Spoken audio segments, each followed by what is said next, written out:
Hey guys, it's Michelle Mano here once again, and today we're going to talk about your phone and water. So a lot of times I see a lot of people around taking snaps, feeling all fly, and then they take it in the pool and say, let me take a little dip into the water and take some selfies. But then today we're going to talk about the risk involved and whether there is even one. I'm Michelle Manuel, and welcome to Tech Haven.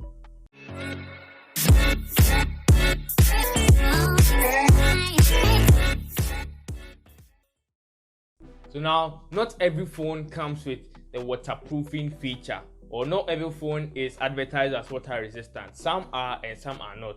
The ones that are usually advertised as water resistant, they are taken through a series of tests that we call the IP rating. Now, you have two main types of IP rating for smartphone testing in water damage and stuff. We have the IP67 and the IP68. The first number in the IP rating is meant for solid, so they take it through a series of tests for solid, so dust and particles and stuff. The second number, which might be the 7 or 8, is for liquid test or test for liquids. So now for the IP67, they tested the water under 1 meter for 30 minutes. And then the IP68, they tested it under 1.5 meters or 2 meters, depending on the company, for 30 minutes underwater. This is not to say that at the 31st minute, it will damage your phone. This is also not to say that your phone can't get damaged at the first second. Just take notice of it. Also, note that even with all these water resistant features that are being placed into the phone, no phone tells you that you can dip your phone in water intentionally and go and take snaps. Apple explicitly states that you are not to submerge your phone in water intentionally because water damage is not covered by warranty, and this cuts across to all the manufacturing companies. No phone takes water damage under warranty. Now, come to think of this, you realize that this is because they have put measures in place, all right, but that does not make your phone certain that it will be able to withstand water damage. So now the tests that your phone are being passed through, they are being tested under fresh water conditions. Now, fresh water conditions or fresh waters do not include your swimming pool and the sea, because the sea and the swimming pool contain salts. Now, what these salts do when your phone falls into the water is that they corrode the materials that are meant to protect your phone from water damage. And as they corrode the material, they get into your phone, they spoil your phone, and the whole lot. So if your swimming pool is fresh water, which I doubt anybody's swimming pool is, then you can take your phone inside, then take snaps, you'll be fine.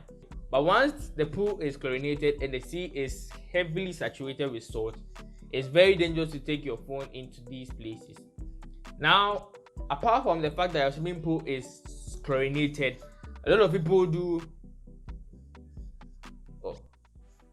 in the pool, so it should be a lot of salts are added to it again. So you shouldn't at any cost be dropping your phone in water and taking snaps and feeling all fly. I mean, we all want to feel fly, but then you can't risk your $1,000 phone just because of feeling fly.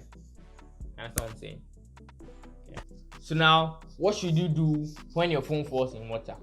Number one, quickly remove it from the water. Don't be feeling fly and say my phone is waterproof and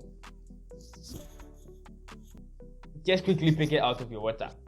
Number two, don't blow dry it. Now, a lot of people are tempted to use their hair dryers and stuff to try and blow the water out. Now, what you are doing is actually worse, because the blow drying is blow drying, not sack drying, if you get what I'm saying. So you might be actually blowing the water into the internal components of the phone and you might damage it. The third one is quite controversial, but a lot of people say it works. Now, everybody should have rice in your house. When your phone gets damaged by water, a lot of people have given recommendation that you put your phone inside a packet of rice. I think this is because rice absorbs a lot of water, or are quick to absorb water. So when you put it inside, it should absorb most of the water.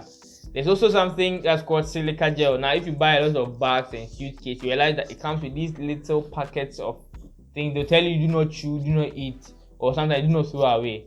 Now these things, they absorb water very well. So if you get them, you can also keep them somewhere and also put your phone inside. Number 3, when you move it out of the water, turn it off quickly. Don't be tempted to try and check at that moment whether it's spot or not. You put it off and let it dry. After a couple of hours or a long time, then you can go and put it back on and see it's working, because when water is inside and you're using it, you can short circuit the board and then a lot of things can happen. Okay. So now if you fell in the sea or the swimming pool, what you can do is that you can rinse it with fresh water. Now this might sound weird because I said that you're not supposed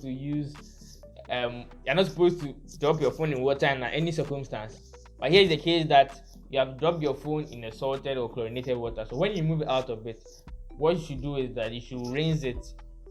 And as you are rinsing it, make sure you don't let it go into the openings in the phone, so you'll be safe. So try and rinse it with fresh water, then you dry it, and you should be safe. So now I hope I've helped somebody, some way, somehow, somewhat, somewhere, in your phone's ability to resist water and the relationship between your phone and water. So now if you really enjoyed this video, make sure you subscribe and share and hit the bell icon, so when we have upcoming videos that are also interesting, which are always interesting, you always get a notification from it. I'm Michelle Manuel. This is Tech Haven, and see you next time. Bye bye.